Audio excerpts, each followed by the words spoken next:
Halo saudara-saudari yang terkasih para katekisan, kita ketemu lagi di acara Katekpot. Slogannya apa?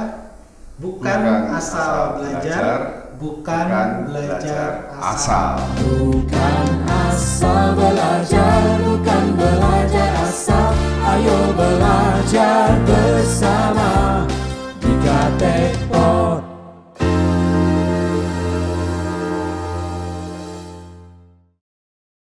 Oke, kali ini kita lanjutin ya dari sesi sebelumnya, itu tentang sakramen juga. Kalau kemarin kita belajar tentang sakramen baptis kudus ya, sekarang sakramen perjamuan kudus ya. Oke. Nah, kembali kita narasumbernya tentang sakramen masih sama dengan Pendeta Nathanael Channing yang ada di sebelah saya. Ya. Oke. Halo Pak Nathan. Ya. Ketemu terus Halo kita kembali. Oke, ya kita langsung aja ya ke kira-kira nih gimana Pak Nathan tentang sakramen perjamuan kudus, apa yang mesti kita ketahui? Ya, jadi melanjutkan dari sakramen baptis gitu ya.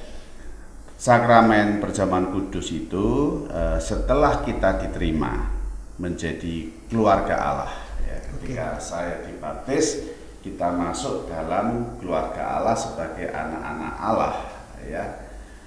Bukan supaya kita dianggap menjadi pelayan-pelayan Allah gitu. Maksudnya bahwa aku jadi kamu bukan pelayan, sahabat, bukan saja sahabat tapi anak-anak Allah. Ya, itu ya. Oke. Menarik ya. Anak-anak Calvin gitu ya. Oke. Jadi meterai baptis itu, meterai baptis itu menjadikan kita anak-anak Allah. Ya. Oleh karena itu sakramen baptis itu adalah tanda bahwa kita sudah dimeteraikan ya. Meterainya sekali ya, enggak double ya. Jadi sudah dimeteraikan menjadi umat tebusannya ya, kita sudah ditebus, sudah diselamatkan. Sedangkan sakramen perjamuan kudus adalah tanda bahwa kita ada dalam persekutuan dengan Allah Tritunggal. Oke. Boleh tanya nih Pak ya, ini kok tiba-tiba di slide 1 udah ada yang penasaran. Apa bedanya, kan dia bukan dianggap sebagai pelayan Allah, atau mungkin bukan dianggap sebagai hamba gitu ya, pelayan kan hamba, budak gitu kan. Tapi jadi anak, apa bedanya pelayan sama anak? Kan kita selama ini menghayatinya kan kita pelayanan. Iya, tapi kalau kok, kita dipanggil melayani ya, tapi status kita bukan pelayan. Bedanya status pelayan sama status anak gimana? Tuhan Yesus mengatakan kamu bukan hamba. Ya, kalau kamu bukan hamba berarti kamu adalah anak. Kalau anak, kamu terima ahli waris. Kalau anak, aku bisa share, bisa omong-omong dengan kamu dengan bebas karena kamu anak. Kalau kamu hamba, bisa dong. Masa kita terbuka dengan hamba semuanya? Masa hamba dapat ahli waris? Kalau ya, gua jadi pegawai lu. Berarti ada unsur kesetaraan itu ya Pak ya. Jadi kan kalau misalnya tuan sama itu kan kayak jauh gitu ya, transenden. Iya. Berarti ini udah ada unsur. Jadi kalau anak setara. Iya. Gitu ya. Anak apa yang dimiliki Bapa menjadi bagian anak. Iya. Harta milik bersama. Iya. Gitu ya. Kalau hamba kan tidak. Apa yang dimiliki tuan ya punyanya tuan kan? Oke. Iya. Atau kamu mau merubah apa yang dimiliki tuan jadi miliknya hamba? Saya kan ngelamar. Iya. Jadi ini identitas ya. Jadi jangan sampai kita masih udah hidup di dalam perjanjian baru tapi melihat sebagai hamba, budak itu nggak cocok. Berarti kita harus melihat diri kita sebagai anak. Iya. Tetapi ketika saya sebagai anak, kita melayani Bapak kita, saya hamba. Oke. Hamba ya, jadi saya nggak pantas kok untuk melayani ya. Wah, ini cukup ini ya. Jadi ada dual meaning ya, hamba juga, anak juga ya. Jadi ada unsur yang seperti anak yang hilang. Ingat nggak ya? Anak yang hilang pulang tuh kan dia katakan, Bapak aku sudah nggak pantas jadi anak tapi hamba. Tidak layakan. Ya, tidak layak kan. Ya, tapi bapaknya kan tetap kamu anakku, nggak bisa enggak. Dilayakan berarti. Dilayakan jadi anak, tapi sebetulnya hidupnya adalah kita harus menghamba terus. Oke, ngerti deh sampai sini ya. Ya. Kata pelayan sama anak ini ternyata ada paradoksnya ya. Iya, Gitu, betul. oke, Ya, oke. ya. Jadi ketika kita sebagai anak, maka sakramen perjamuan kudus itu tanda bahwa kita bersekutu ya, dengan Bapak kita. Sesama anak. Sesama anak, saya membayangkan kita makan satu meja makan. Oh, oke. Ya, satu meja makan dengan Allah Bapa kita. Ya. Kalau hamba kan tidak bisa satu meja makan. Gitu ya. Hamba di dapur. Gitu. Oh iya. Ya enggak, aku meja sendiri lah. Oh, meja sendiri. Meja sendiri ya.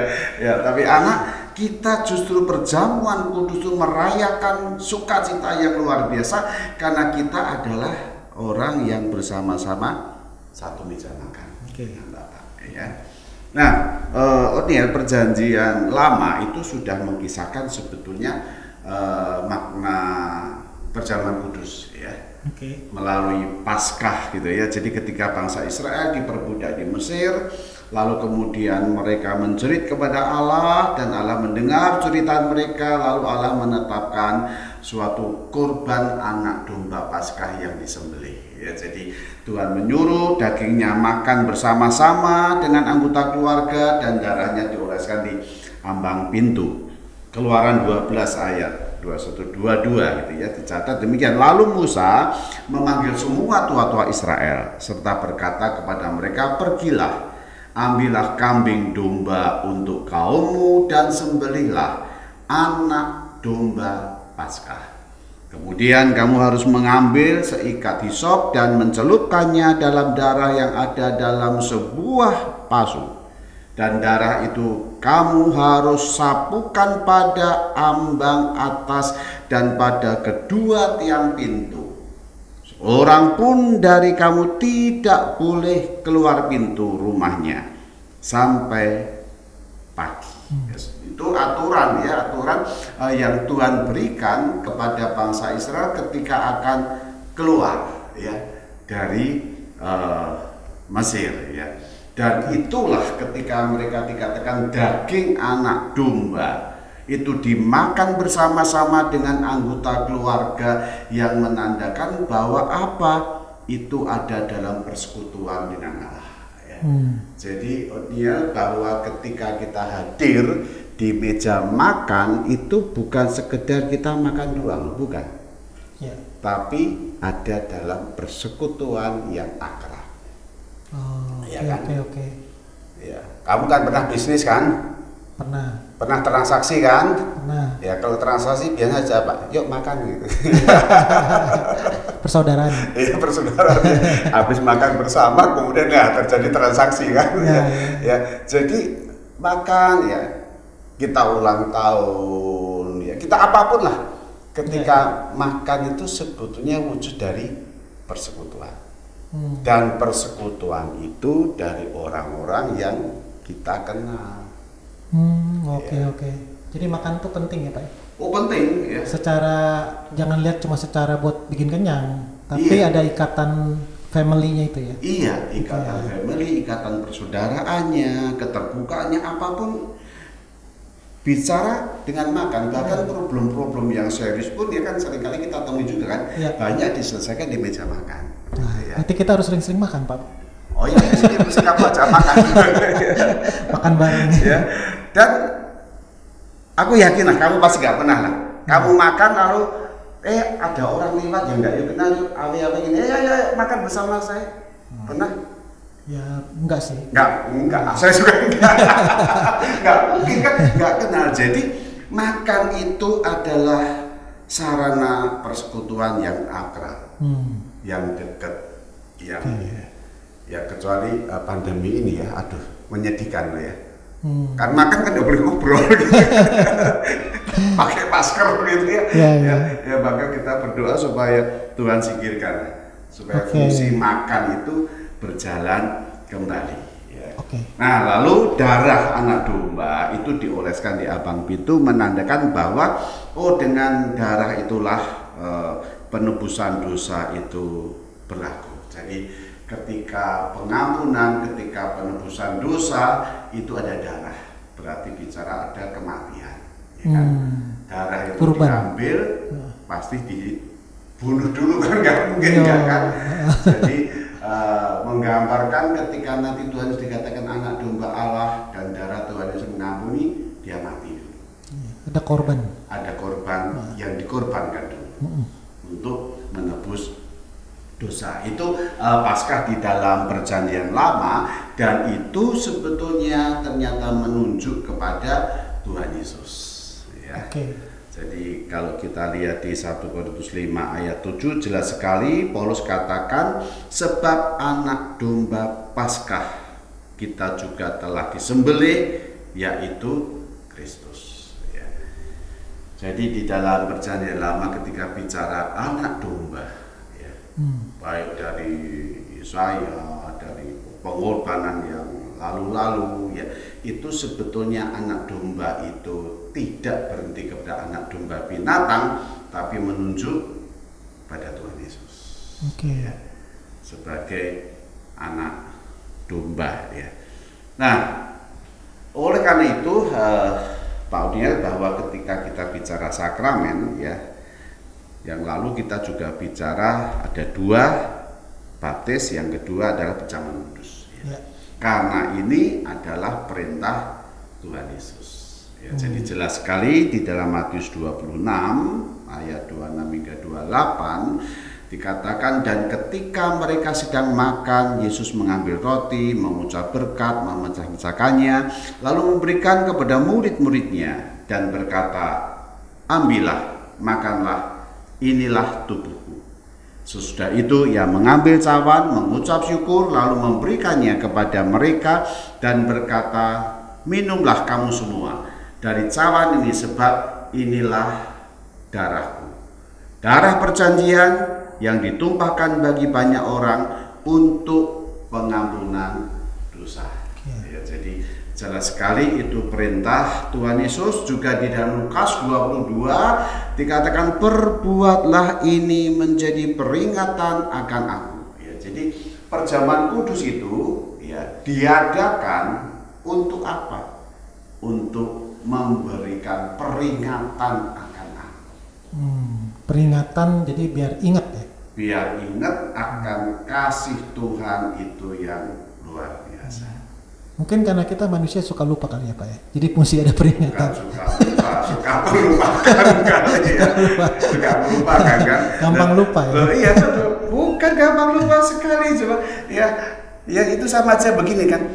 Kapan sih kita betul-betul datang kepada Tuhan dengan hati yang remuk, yang hancur? Pada saat kita mengalami kesulitan kan? Masalah, kesulitan, beban, kena COVID, itu kan, datang sampai sungguh nangis-nangis itu ya. Pandemi ini banyak yang datang ke Tuhan berarti? Banyak sekali, ya, banyak sekali, ya, betul. Berarti ada berkatnya juga ya? Karena ada, berkat untuk mengingatkan, mengingatkan siapa ya. Tapi kalau orang itu diberkati, lancar, sehat, kuliah lulus, cum laude, apa-apa semuanya, cari Tuhan, lupa. Ya lupa itu, maka perlu peringatan. Lakukanlah ini supaya kita mengingat apa sih yang dilakukan Tuhan Yesus. Jadi memperingati itu ya sebetulnya maknanya dalam sekali ya. Ya. Saya setuju sih ada orang mengatakan gini ya. Orang yang melupakan sejarah adalah orang yang melupakan identitas dirinya. Iya. Ya. Jadi ketika kita lupa masa lalu kita, itu bahaya. Lupa diri, ya. Lupa papa saya, mama saya, sekalipun mungkin mereka punya kelemahan, punya kelemahan. Tapi saya ada, itu karena papa mama saya. Ada sejarahnya. Ya, dengan mengingat itu, maka saya lihat, waduh ya, kasihnya luar biasa. Jadi itulah yang Tuhan inginkan, ingatlah akan aku. Ya. Aku tuh ingat tuh bukan saja, aku punya Tuhan Yesus, bukan loh ya. Tuhan Yesus sudah mati gitu. Tuhan sudah mati, gitu udah dia disalib, dia bangkit, bukan itu loh ya. Ingat itu adalah karya Tuhan Yesus apa yang sudah diberikan kepada kita dan kita alami.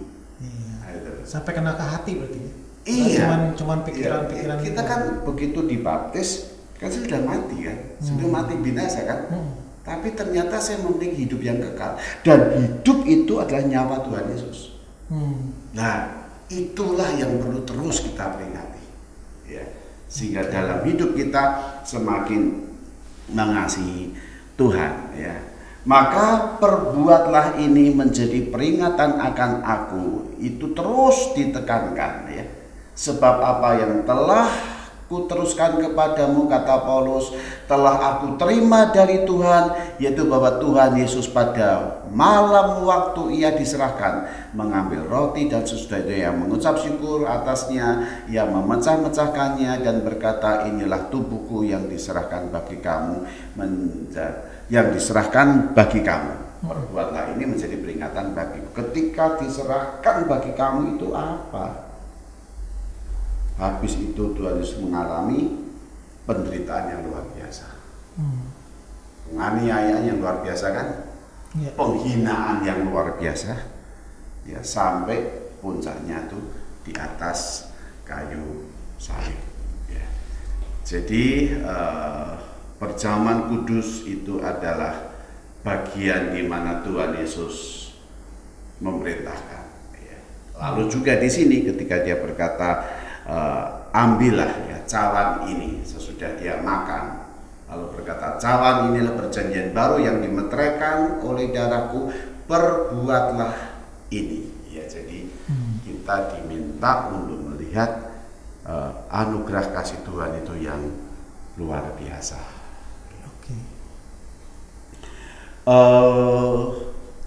Di sini kita melihat ketika kita ikut perjamuan kudus, ya, di sana Tuhan Yesus memberikan simbol, ya. Simbol apa? Ya, jadi simbol yang dipakai itu adalah roti dan anggur. Ya, jadi Tuhan Yesus memakai simbol dalam perjamuan kudus itu roti yang menggambarkan tubuhnya dan anggur yang menggambarkan darahnya. Kalau di dalam PL kan daging domba yang disembelih dimakan gitu kan, darahnya yang dioleskan. Tetapi ketika dalam perjamuan kudus bersama dengan murid-muridnya, Tuhan Yesus mengambil roti dan anggur yang melambangkan dirinya. Ya. Nah, di sini kita ada bedanya dengan gereja Roma Katolik. Boleh tanya sedikit Pak, yang tentang roti dan anggur Pak? Mungkin itu ada beberapa pertanyaan-pertanyaan kan di jemaat itu biasanya, apa mesti roti dan anggur, haruskah gitu? Apakah bisa digantikan dengan simbol lain gitu? Contoh ya, misalnya ada yang ganti sama, saya dulu pernah kebaktian persekutuan di pinggir kolam renang, ada perjamuan kudusnya, tentu bukan GKI ya. Ini waktu di Malang gitu ada denominasi lain, itu dia pakai ini loh, rotinya itu pakai fish chip. Fish chip itu chip yang bentuknya ikan. Nah, itu dijadiin perjamuan kudusnya pakai chip yang bentuknya ikan itu, kayak crackers yang bentuknya ikan. Nah, tapi itu bukan roti ya? Bukan roti gitu kan. Dan kita juga kan keripik gitu. Iya, jadi kan keras gitu sama minum apa gitu, mungkin kayak Fanta merah atau apa gitu warnanya gitu kan. Jadi kayak simbolnya itu apakah harus roti dan anggur? Karena kan kita juga pakai hosti kan saat ini kan. Maksudnya kan nggak benar-benar roti gitu. Iya. Nah, itu gimana? Hosti bukan roti ya. Iya. Hosti saya bilang itu, kalau bilang saya tuh kayak sembe gitu ya, hosti. Iya. Ya. Jadi apakah ini sesuatu yang harus dan nggak boleh diganti, atau sebetulnya masih bisa diganti? Terus kalau nggak ada di satu tempat kayak misalnya di Papua gitu, di kampung nggak ada roti gitu misalnya. Apakah harus diganti? Singkong gitu. Ya, masa mesti cari roti, nggak mungkin. Iya. Nggak perjamuan kudus. Gimana Pak? Jadi kalau saya itu kan simbol, tanda kan, ya, nggak apa-apa.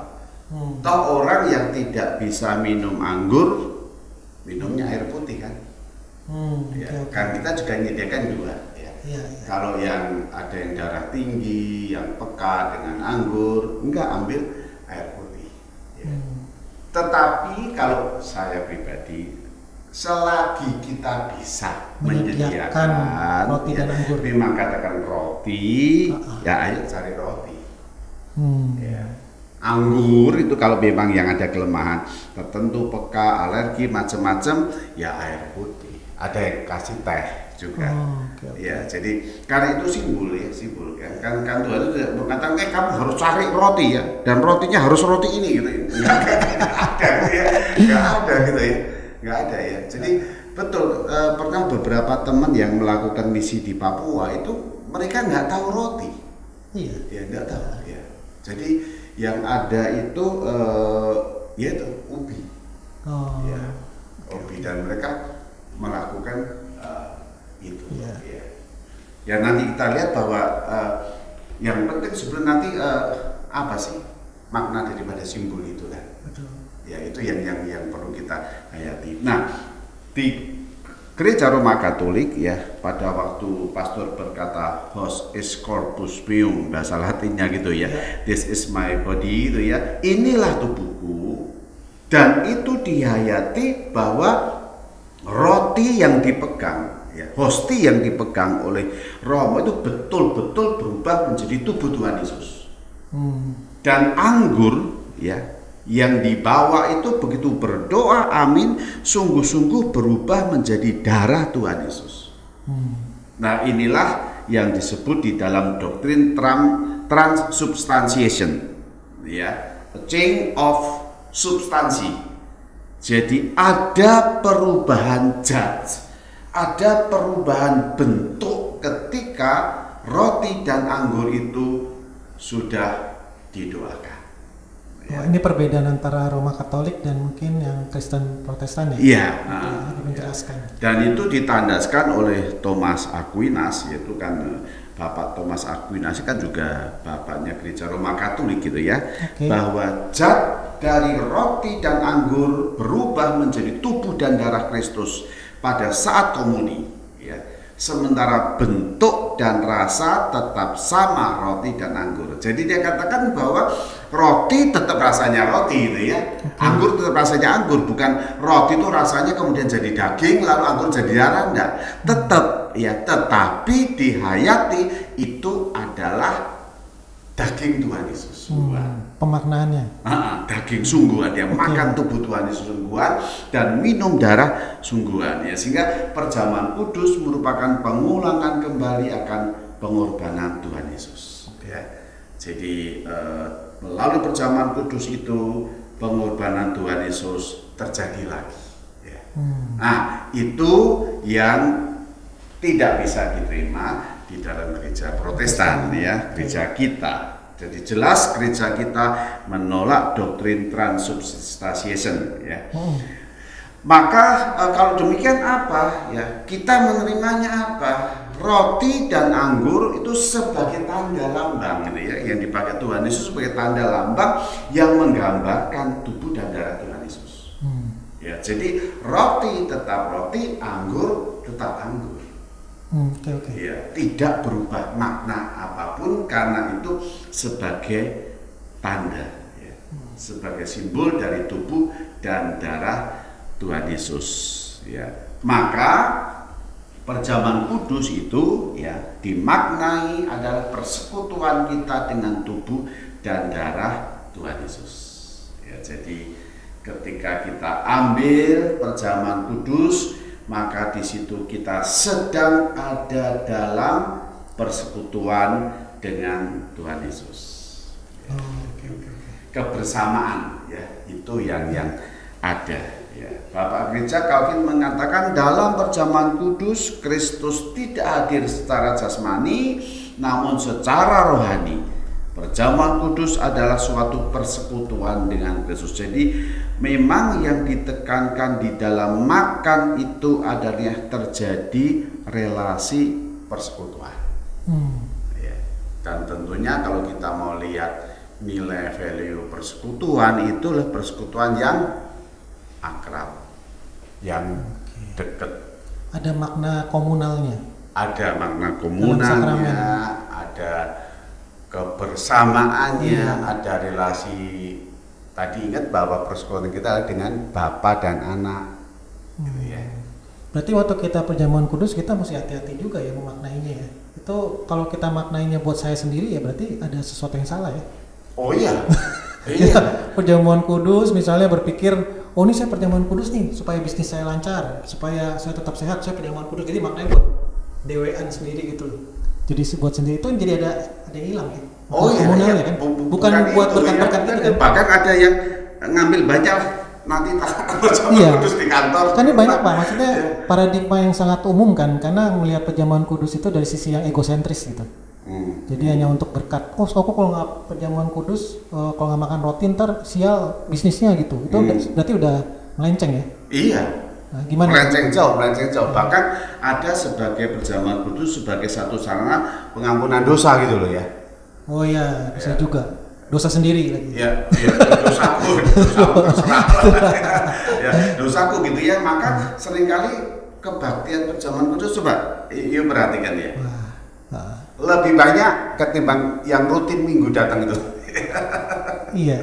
Ya, jadi ada anggota jemaat yang kebaktiannya perjamuan kudus doang. Iya, karena dia berasa sebagai ritual yang buat ngapusin dosa dia, Iya. terus buat cari-cari berkat. Iya. Kalau enggak itu nanti sial Betul, gitu ya. Ya. Hati-hati ya, berarti ini suatu pemaknaan yang sudah melenceng dari makna aslinya berarti ya. Iya. Habis perjamuan kudus dosa lagi. Nanti ketemu minta pengampunan perjamuan kudus ya. Ya. Jadi komunalnya adalah ketika kita itu kan makan bersama-sama anak-anak Allah. Gitu kan. Oh, relasi berarti penekanannya. Iya. Relasi. Jadi di dalam meja makan itu kita akrab, kita dekat bersama-sama dengan anak-anak Allah yang lain. Komunitas. Di situ bersama dengan Bapak kita, gitu kan. Yang tadi saya katakan akrab dekat berarti relasi ini loh ya. Dengan sesama kita tuh mesti dekat. Berarti ada bonding dalam perjamuan kudus, ada bonding secara vertikal kepada Tuhan dan juga bonding secara horizontal kepada sesama kita. Iya. Nah, itu seperti cross ya. Iya, dan dekat akrab. Nah ini Nggak sungkan. penting nih Pak, Iya. pemaknaan di dalam diri kitanya itu. Iya.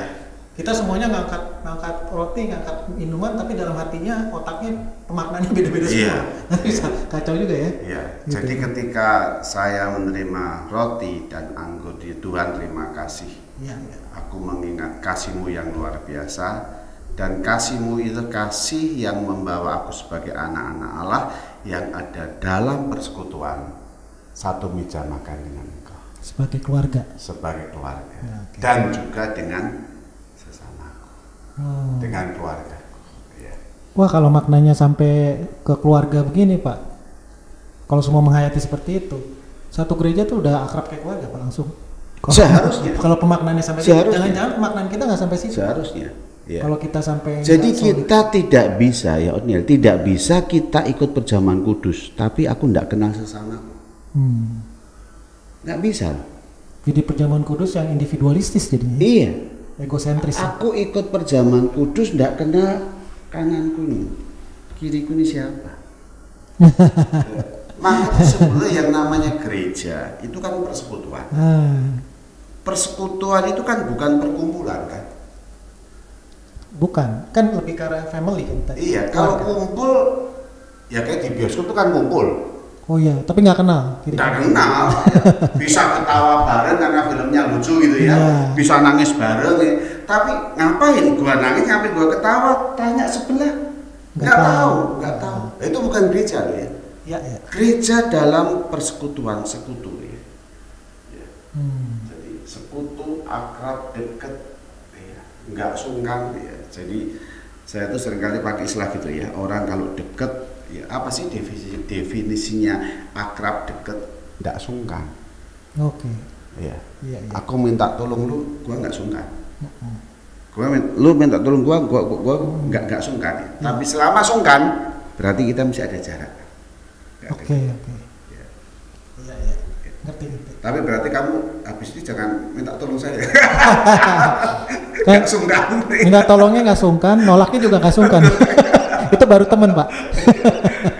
Ya kan, jadi kalau mau temen, udah temen apapun kan. Iya. Mau marahi juga saya marahi juga tersinggung. Otentik. Iya kan, Otentik. You marahi saya, negur saya juga. Oke, thank you. Karena juga. Nah, itulah yang seharusnya hadir di dalam perjamuan kudus. Maka perjamuan kudus itu apa maknanya? Sekarang kita lihat ya. Yang pertama memang Tuhan Yesus mengatakan menjadi peringatan akan aku. Berarti kita diminta untuk menarik ke belakang. Ya, Kan, bahwa Tuhan Yesus pernah ya, melakukan kasih-Nya luar biasa, itu peringatan akan lalu kematian dan kebangkitan Tuhan Yesus pada masa lalu. Yes, pernah terjadi dalam sejarah, dan ya bukan cerita, bukan dongeng, bukan rekayasa, bukan mitos. Itu real, ya aku percaya. Dan yang kedua adalah ketika pengikut perjamuan kudus, maka itu menjadi peringatan masa sekarang. Maksudnya apa masa sekarang? Sekarang ini kita ada dalam persekutuan dengan tubuh Kristus dan jemaatnya yang saling mengasihi. Nah, itu ini masa tadi. sekarang. Iya, yang tadi kita ngomong ya, bahwa kalau perjamuan kudus, ingat loh ya, yuk kenal enggak? Kalau enggak kenal, ayo yang namanya gereja harus kenal dengan baik. Keluarga masa nggak kenal? Ya, keluarga. Maka saya paling ngeri sebetulnya. Paling ngeri. Gereja semakin besar, jangan bangga bahwa itu sebagai gereja yang baik itu ya. Jangan bangga jadi mega church gitu. Iya. Kalau setiap domba tidak kenal satu dengan yang lain. Cuek, masa bodoh, ada yang nangis babano, ada yang mau mati, gua nggak peduli. Itu bukan gereja. Ya. Yang namanya gereja betul-betul diikat dalam kasih yang luar biasa. Maka perumpamaan yang dipakai Paulus kan luar biasa. Gereja itu adalah tubuh kan? Iya. Tubuh kita loh ya, tubuh kan? Kalau ibu jari kita infeksi, yang panas semuanya kena semua kan? Masa, enggak jempolnya doang yang menggigil. Diselimuti jempolnya doang yang diselimuti. Iya kan? Seluruh tubuh kita menggigil ya. Itu luar biasa. Berarti kalau ada satu jemaat pun sakit, kita harus ikut merasakan. Ya. Jadi perjamuan kudus masa sekarang itu ingat bahwa kita tuh ada dalam kebersamaan. Yang bukan saja di gereja secara ritual itu nanti ya perjamuan kudus, tapi juga ini kita bawa keluar gereja. Ya kan? Jadi semangatnya ini dibawa gereja keluar. adalah persekutuan yang hidup. Gereja itu adalah hidup kita gitu kan. Berarti sampai kepada yang keluar. Dan yang ketiga itu ada bicara tentang eskatologis ya, masa depan. Bahwa nanti tidak tahu sukacitanya kayak apa ya, bentuknya kayak apa nggak kebayang ketika Tuhan Yesus sendiri memimpin perjamuan kudus. Ya, jadi kalau saya bayangkan itu ya begitu mengharukan, begitu menakjubkan ketika Tuhan berkata, inilah tubuhku ya, kamu makan gitu ya, darahku yang kamu minum. Tapi yang ngomong, yang bicara itu pelakunya sendiri. Waduh. Ya. Kalau kita sekarang kan pendeta yang ngomong kan. Iya. Tapi kan ketika saya menghayati, kalau Tuhan dia yang ngomong kayak apa? Iya. Nah itu nanti kita nikmati ya, nikmati sukacita yang luar biasa ya, ketika kita melihat kasih Tuhan luar biasa ya. Jadi di sini ketika kita bicara memperingati Tuhan Yesus ya, makna perjamuan kudus ya, maka berikutnya adalah kita menjalani hidup itu bersama dengan Tuhan Yesus ya. Jadi menjalani hidup realita kita setiap hari itu bersama dengan Tuhan ya. Jadi Immanuel. Iya betul. Jadi perjamuan kudus itu bukan, kalau kita kan GKI kan menganut 4 kali ya. Ya. Ya, secara ritual 4 kali. Ya, satu di awal Januari dihayati sebagai pembukaan tahun mohon penyertaan Tuhan. Yang kedua itu Jumat Agung. Kalau Jumat Agung ini seluruh dunia, ya. Lalu kemudian Minggu pertama Juli, itu pertengahan tahun. Lalu yang keempat terakhir Minggu pertama Oktober. Nah, Minggu pertama Oktober itu dihayati sebagai perjamuan kudus dunia, karena gereja-gereja seluruh dunia pada minggu pertama Oktober itu melakukan perjamuan kudus. Sinode GKI 4 itu. 4 ya. Tapi kalau ada sinode lain mau lebih dari itu? Oh ya, ada gereja yang awal bulan ada, Yang akhir bulan juga ada. Ya, itu kan apa ritual aja kan, maksudnya ekspresinya terserah kan. Ya, kalau kita bilang misa misalnya di gereja Katolik kan tiap minggu ya ada misa ya, tapi kita menghayati bahwa 4 supaya apa? Supaya tidak jadi rutinitas ya. Yang khawatirnya kalau perjamuan kudus di rutinitas ya ritual doang tadi. Oh iya, betul sih, kalau monoton terus menerus Iya kan? akhirnya jadi kehilangan makna ya, Pak? Iya. Sesuatu yang monoton kan bikin maknanya hilang. Iya. Sama juga kebaktian kita tiap minggu kan? Sama terus gitu. Ah ya kebaktian. Malah kalau rasanya enggak kebaktian merasa berdosa gitu ya. Tapi Senin sampai Sabtu nggak pernah kita perhatikan. Ibadah itu tidak terjadi dalam kehidupan. Padahal ibadah itu adalah Senin sampai Sabtu juga kan. Betul. Tadi yang mimbar dunia gitu ya, altar ya, altar dunia dan sebagainya ya. Maka memperingati itu pengertiannya tadi ya, yang sudah saya katakan bukan mengenang, melainkan menghidupi ya. Jadi yang dimaksudkan Tuhan Yesus bukan mengenang. Kalau mengenang itu oh ya dulu pernah terjadi gini-gini ya, gini-gini ya. Sudah, relasinya dengan saya enggak ada. Betul. Tapi mulainya dengan mengenang tetap kan. Mulainya dengan mengenang, tapi nanti ujungnya ke perilaku ya. Iya. Kan nggak mungkin kan nggak mengenang juga kan nggak mungkin. Bukan mengenang itu begini. Kalau mengenang tuh ya sudah ingat-ingat aja gitu. Pemahaminya mengenang tuh ingat aja udah. Nggak ngeresep. Nah, Tuhan Yesus sudah suruh nginget-nginget tuh. Memperingati. Kalau memperingati itu berarti saya menghidupi. Oke. Saya membedakan antara mengenang dan memperingati. Ya. Kita kan tidak mengenang hari proklamasi, ya.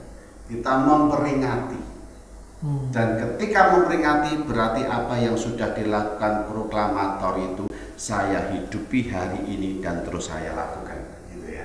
Iya. Jadi ketika kita memperingati kematian dan kebangkitan Tuhan Yesus, bukan mengenang. Tuhan Yesus tidak katakan mengenang, bukan.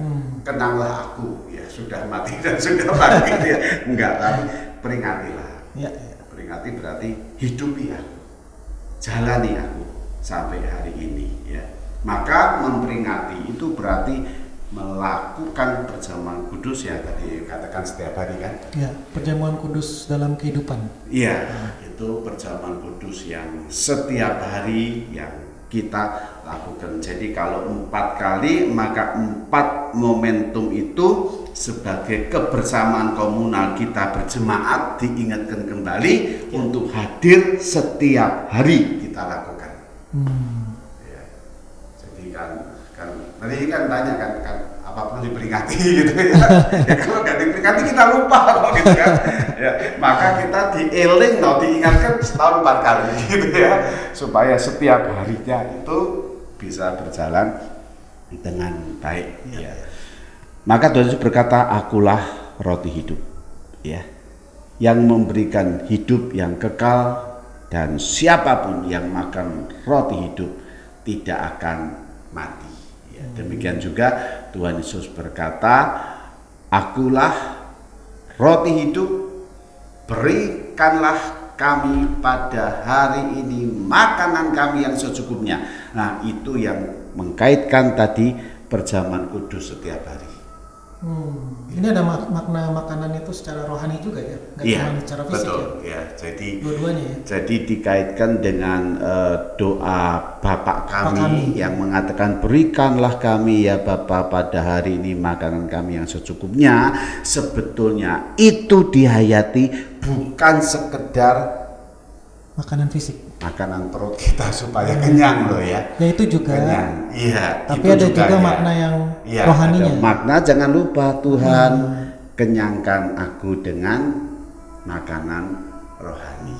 Ya. Jangan lupa sama roti kehidupan Yesus sama darahnya itu ya. Iya betul. Jadi kita melihat Alkitab tidak pernah memisahkan antara yang jasmani dan yang rohani. Selalu semua ya. Menjadi satu kesatuan. Iya. Ingat ketika orang-orang banyak habis mengikuti mujizat 5 roti dan 2 ikan kan, Ya. banyak ikut Tuhan Yesus semua kan.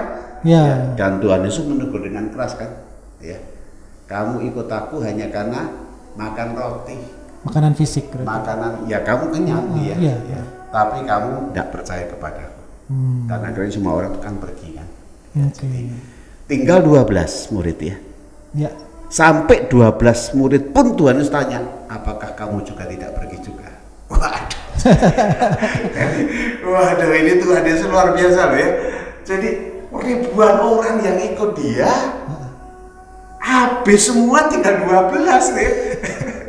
Saya nggak lucu loh Pak, itu saya waktu maknai itu ya, aku waktu ngeliat Yesus, misalnya Yesus di tengah, dan ini ibaratnya ini sebuah gereja gitu ya, kan kumpulan orang banyak gitu kan. Aku pikir Yesus itu nggak pernah takut kehilangan jemaat loh. Bener nggak? Dia berani berkata kebenaran, suatu kebenaran yang keras ya, tapi dia nggak pernah takut kehilangan jemaat, malah muridnya tanya mau pergi aja. Jadi saya mau tanya sama kamu, kalau kamu gitu gimana coba ya? Banyak orang yang sering ikut kamu kan, begitu kamu khotbahnya keras gitu ya, pergi semua. Pergi sebagian aja ya, misalnya. pergi semua lalu tinggal bolo-bolo lu aja ya. Yang dekat ya. Yang dekat dia bilang mau pergi juga. Yang sama itu akan kamu katakan enggak?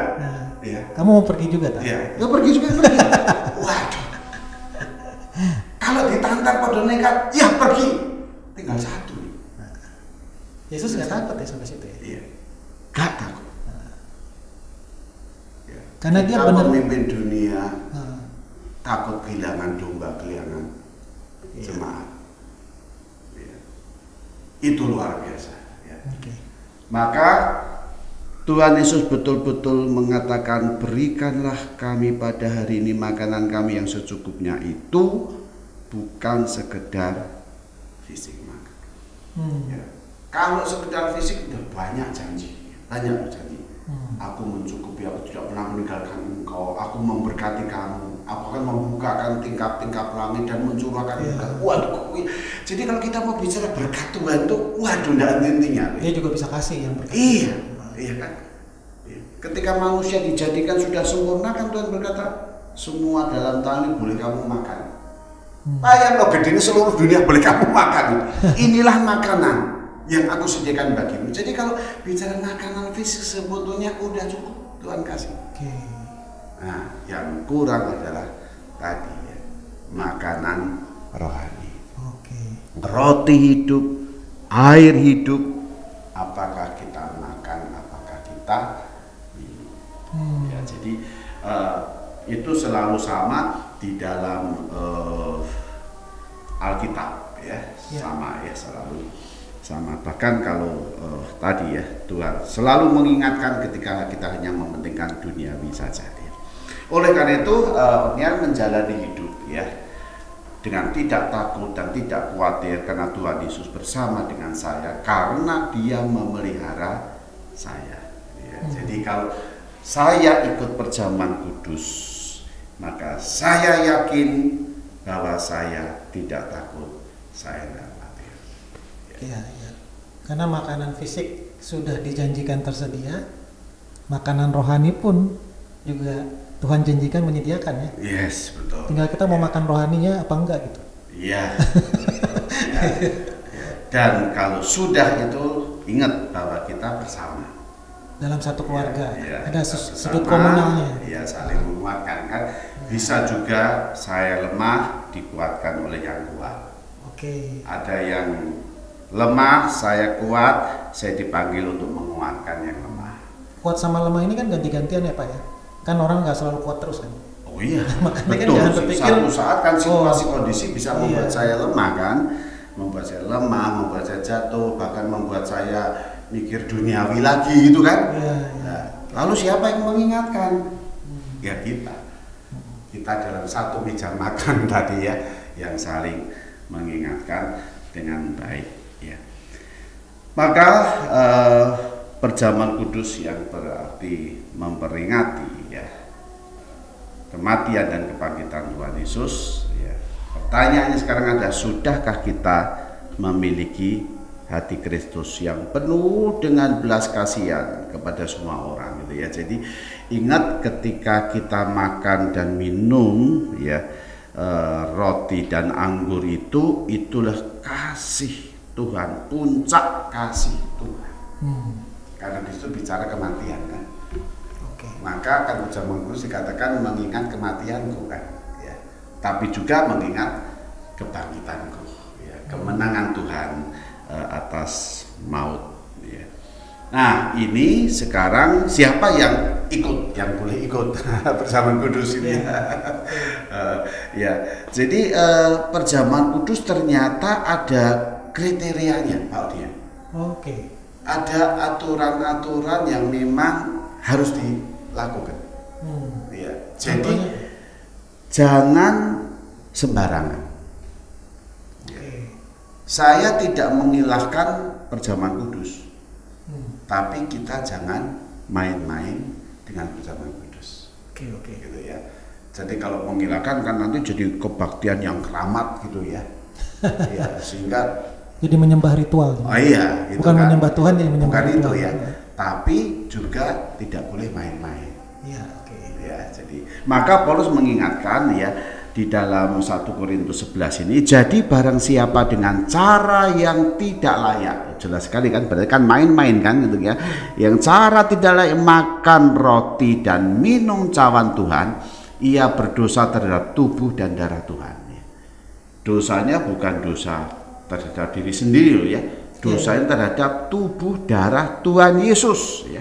Karena itu hendaklah tiap-tiap orang menguji dirinya sendiri, dan baru sesudah itu ia makan roti dan minum dari cawan itu, karena barang siapa makan dan minum tanpa mengakui tubuh Tuhan, ia mendatangkan hukuman atas dirinya. Nah itu cara yang tidak layak itu, cara makannya secara ritual apa sikap hatinya Pak? Gimana Pak maksudnya di sini? Ya, jadi ketika dikatakan Paulus bukan cara makannya ya, bukan cara makannya. Kalau Western harus pakai pisau gitu. Bukan kan? Kalau gitu nanti ketika roti dibagikan milih-milih nih ya, milih roti yang nggak penyok. Cara megangnya ya, itu ritual. Megangnya baik. Jadi apa nih cara tidak layak? Bukannya hati-hati. Iya, bukan itu kan? Makanya nggak boleh kegigit-gigit. Harus langsung masuk lidah diisep. Wah itu ritual banget, dan ritual yang sesat. Ya, jadi apa nih Pak? Tidak layak tuh maksudnya kenapa? Jadi di sini yang Paulus menjelaskan kan, yang tidak layak di dalam hal mana? Tidak layak di dalam mengakui Yesus adalah Tuhan. Ya. Jadi ketika saya ikut perjamuan kudus itu ya, kita diminta untuk menguji diri sendiri ya. Kalau menguji diri sendiri loh ya. Iya. Jangan menguji orang lain, jadi penguji saya ya. Penghakiman itu. Iya, ketika saya menguji saya baik, lu yang nggak baik itu saya penguji kan ya. Iya. Jadi betul firman Tuhan ya, menguji siapa? Diri sendiri ya. Itu yang paling sulit kan, menguji orang gampang. Menguji diri sendiri ya. Baru sesudah itu ya makan roti dan minum cawan itu, karena barang siapa makan dan minum tanpa mengakui tubuh Tuhan, itu ujiannya. Ada unsur komunal lagi. Itu layaknya. Iya. Layak atau tidak? You mengakui tidak? Itu tubuh Tuhan. Tubuh Tuhan yang sudah berkorban untuk kamu, tubuh Tuhan yang sudah mati dan bangkit untuk kamu.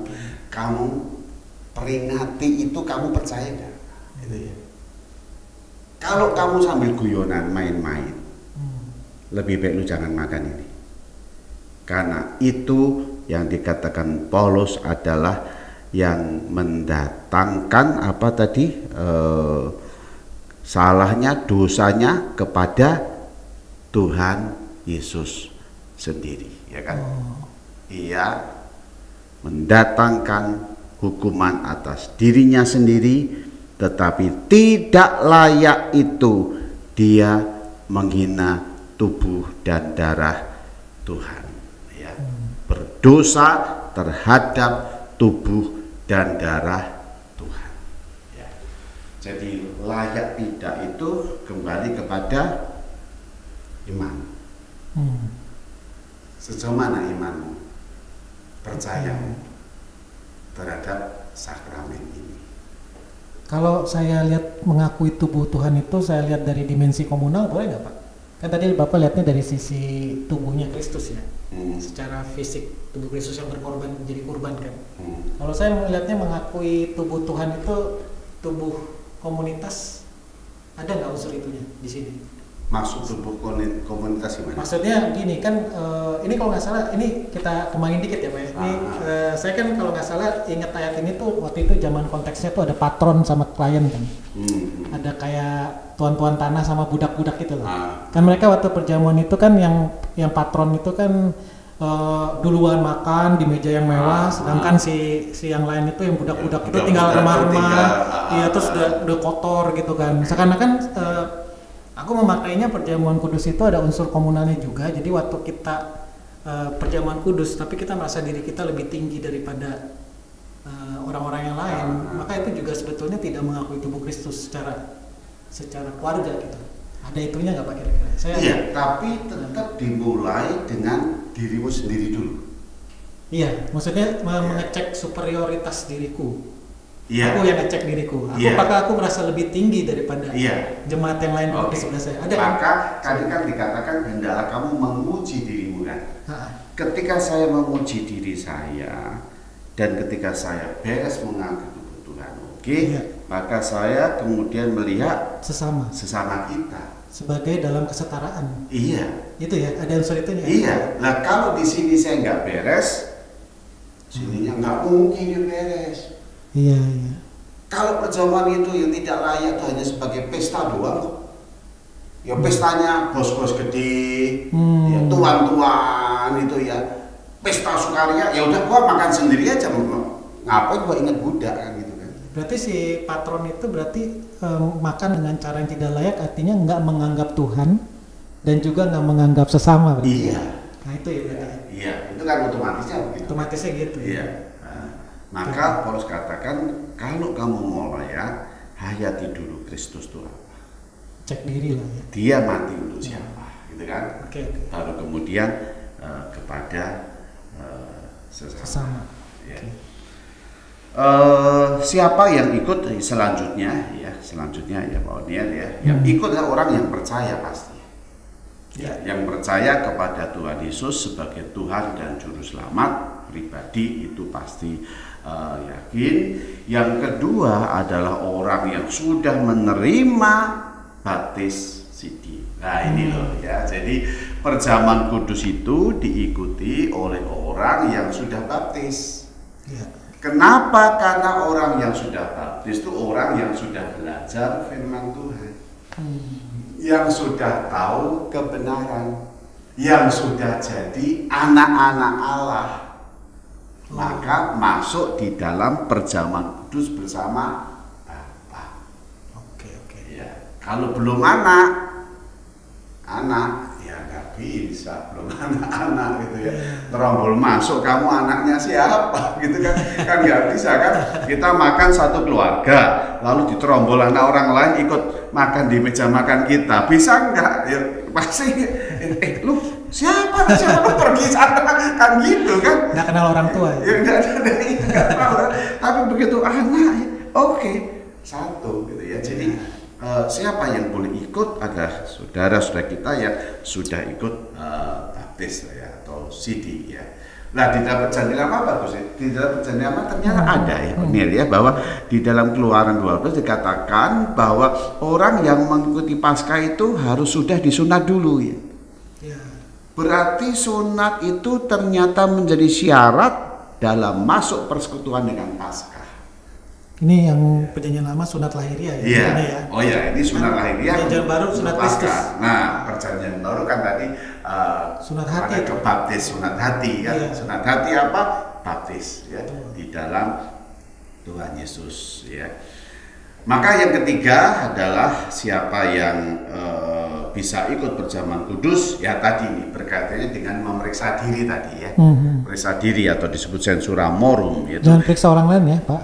Oh, Periksa diri ya, sensor forum. Bukan periksa orang lain ya. Firman Tuhan itu betul, betul, nggak salah firman Tuhan ya. Ya kalau kita tuh selalu periksa orang lain dan seneng nih kalau periksa orang lain gitu ya. Dokter kan periksa orang lain. Ya, kalau periksa diri sendiri itu susahnya bukan main ya. Meriksa istri seneng, meriksa suami seneng, meriksa anak. Kalau kita periksa jemaat seneng. Periksa jemaat. Ya, kembali ya ke diri sendiri ya.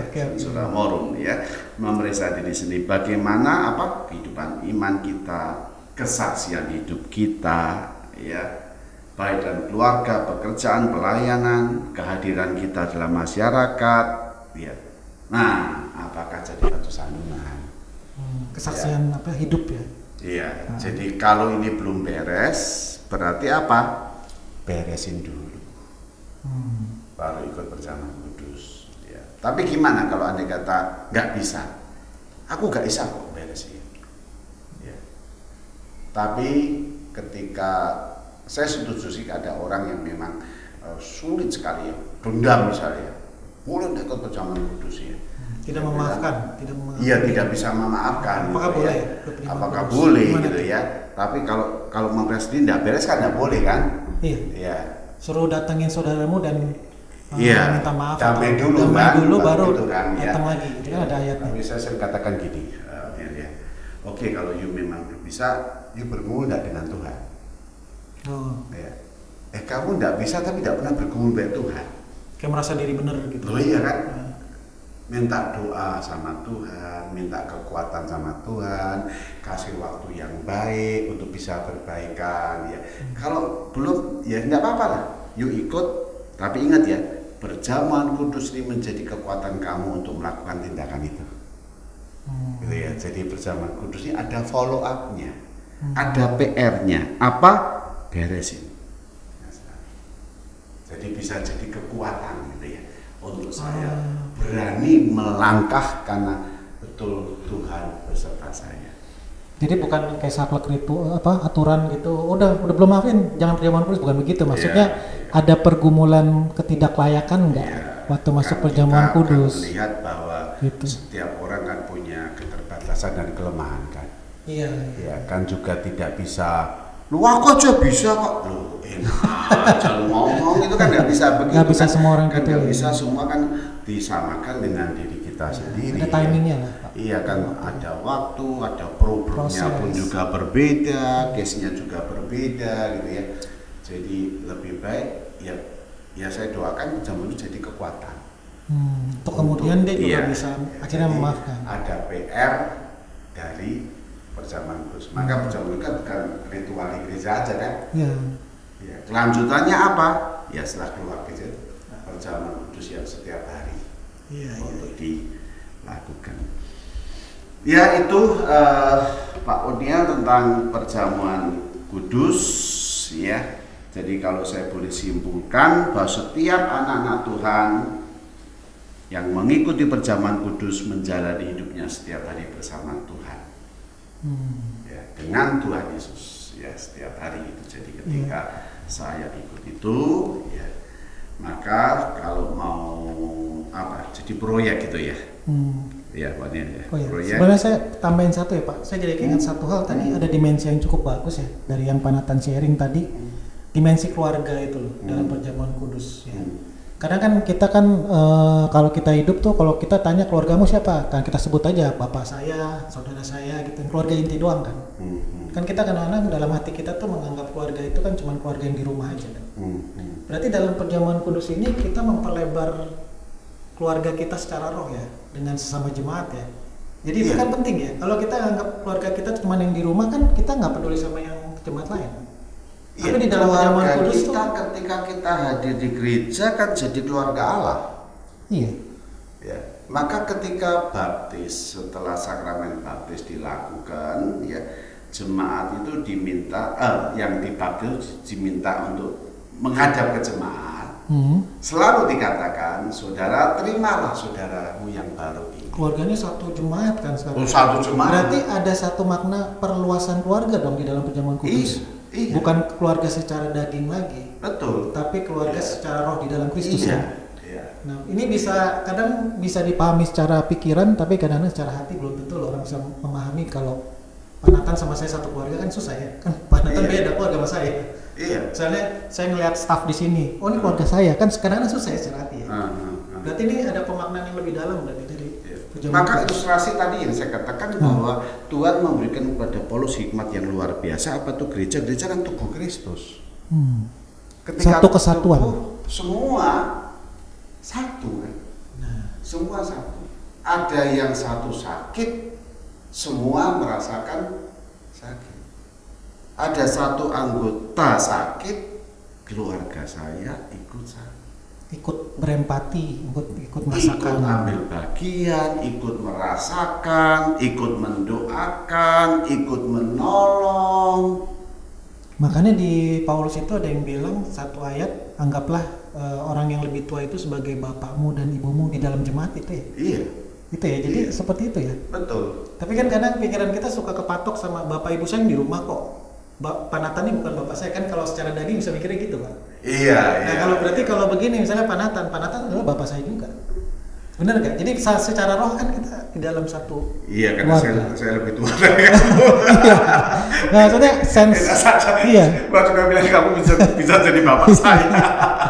Jadi maksudnya ada pelebaran makna keluarga kan di dalam itu kan kadang kita kurang hayati sisi itu.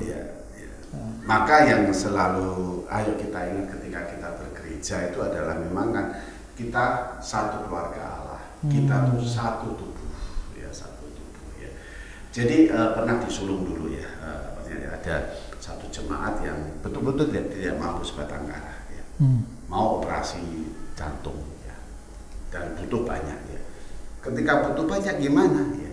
Ya kita majelis memutuskan dan saya bersyukur ya sama konsepnya ya untuk di hati kita tubuh Kristus ya, yang nggak ambil kas gereja, diumumkan ya, Bapak itu difoto, disampaikan dan katakan ini saudara kita. Kalau bapak ini lebih tua, dialah bapak kita. Ya. Kalau saudara lebih muda daripada itu adikmu. Padahal bukan keturunan ya. Bukan. Jadi dia ketemu disulung. Iya. Bapak disulung. Sama jemaat. Disulung ya. Dan operasi, bayangkan dokter bilang segera cepat membutuhkan duit. Oke. Saudara yang ikut ambil bagian, langsung semua.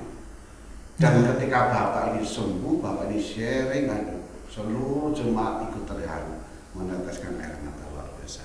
Itu karya Tuhan. Nah ini dia mengatakan apa? Saya betul-betul menemukan saudara di GKI Solo. Nah itulah sebenarnya gereja. Ayo terus kita bangun kepedulian gitu. Iya. Dari segi waktu, uang, pikiran. Iya. Buat orang yang memang secara daging dan keturunan ya memang bukan keluarga ya. Iya. Ada dalam satu komunitas tubuh Kristus. Iya. Dan itu keluarga kita gitu. Iya. Maka saya setuju banget sebenarnya ayo di GKI Solo ini kita kembangkan kelompok kecil sih. Kenalnya kan gampang kelompok kecil itu. Iya. Tapi kalau banyak sekali kebaktian 350 ya. Habis kebaktian langsung pulang ya. Kayak bukan keluarga. Iya. Kayak teater atau kayak bioskop. Nonton. Kayak bioskop ya. Iya. Kayak teater mungkin. Iya. Maka disulungkan mengembangkan apa yang namanya gathering family kan. Iya. Jadi habis kebaktian ada snack, makan, makanan kecil, ngobrol semua saling kenalan. Di situ diharapkan saling menguatkan, saling berbagi dan berani cerita. Doakan ya, saudaraku sakit, doakan ya papaku ada apa, makku ada apa, doakan semua. Nah itu keluarga. Jadi puji Tuhan di sini sulung bagus sekali ya itu, bagus sekali. Syukurlah. Bagus sekali. Cuma ya karena pandemi ini COVID itu mau porak-porandakan lagi. Iya, nggak menghalangi kan untuk saling perhatian juga kan. Sekalipun kita ya bisa dengan maksimal kita ya akan berupaya terus bahwa persaudaraan itu ayo kita.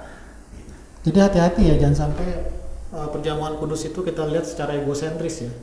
Cuman kayak semacam bioskop gitu. Kita main bioskop gitu. Saya datang, saya minta berkat. Saya buat saya. Ya, selesai. Gitu. No. Ternyata ada makna family-nya, ada makna keluarganya yang bisa memperlebar keluarga kita malah ya. Secara hati. Oke. Iya. Maka proyek kita adalah bagaimana saudara menjalani kehidupan saudara setiap hari gitu ya. Jadi dengan rumah tangga saudara, dengan pekerjaan, ini kan orang lain juga kan. Dalam pelayanan kita bersama juga dengan orang lain dan bermasyarakat lebih luas lagi gitu ya. Jadi jangan sampai bahwa semua ini menjadi buruk atau enggak baik, tapi saya dengan tenang ikut perjamuan kudus. Paulus katakan, hendaklah kamu memeriksa dirimu sendiri. Jadi ayo kita sama-sama terus belajar memeriksa diri. Ini proyeknya ini satu untuk direnungkan atau ada lagi Pak? Ya, yang kedua adalah kehadiran saudara di mana saja. Ya. Apakah mencerminkan Tuhan Yesus? Ya. Hidup di dalam diri saudara itu menjadi kesaksian yang indah bagi Tuhan. Apa wujudnya itu ya? Ceritakan bahwa wih, aku senang sama Odiel ketemu gitu ya. Kenapa? Wah, saya dapat berkat, kita omong-omong luar biasa. Saya sudah down waktu itu ya. Tapi karena percakapan ini, wih, ya itu salah satu contoh ya yang coba nanti bisa di-sharingkan di kelompok ya. Oke. Ya, ini 2 proyek yang digumulin ya untuk pertanyaan nanti di-sharingkan di kelompok Zoom. Pas kita katekisasi ya, untuk sakramen perjamuan kudus. Ya mungkin ada, ini kesimpulannya sudah ya tadi ya. Kita berdoa untuk sesi ini Pak. Yuk kita berdoa ya. Ya Bapak, terima kasih hari ini kami bisa bersama Pendeta Nathan untuk kami bisa sama-sama mengerti lebih dalam tentang sakramen perjamuan kudus. Begitu dalam makna dan satu pengertian yang ada di dalam perjamuan kudus ini, ternyata ada makna secara keintiman kami dengan Tuhan dan juga keintiman kami dengan sesama kami, sesama jemaat sebagai satu keluarga, satu tubuh Kristus. Biarlah pemahaman ini bisa kami bawa ya Tuhan, tidak hanya di dalam ritual gerejawi perjamuan kudus, tapi biarlah hidup kami juga bisa menjadi sakramen perjamuan kudus bagi orang-orang di sekitar kami. Biarlah hidup kami bisa seperti Kristus, semakin lama bisa memberikan berkat bagi orang yang lapar dan haus di sekitar kami ya Bapak. Terima kasih untuk sesi katekpot ini ya Bapak, dan biarlah Engkau terus memimpin kehidupan kami menjadi garam dan terang. Di dalam nama Tuhan Yesus kami berdoa dan mengucap syukur. Amin. Oke, Pak Nathan, terima kasih. Sesi kita udah kelar ya. Slogan terakhir katekpot, bukan asal belajar, bukan belajar asal. Oke, dadah. Sampai ketemu. Bukan asal belajar, bukan belajar asal. Ayo belajar bersama.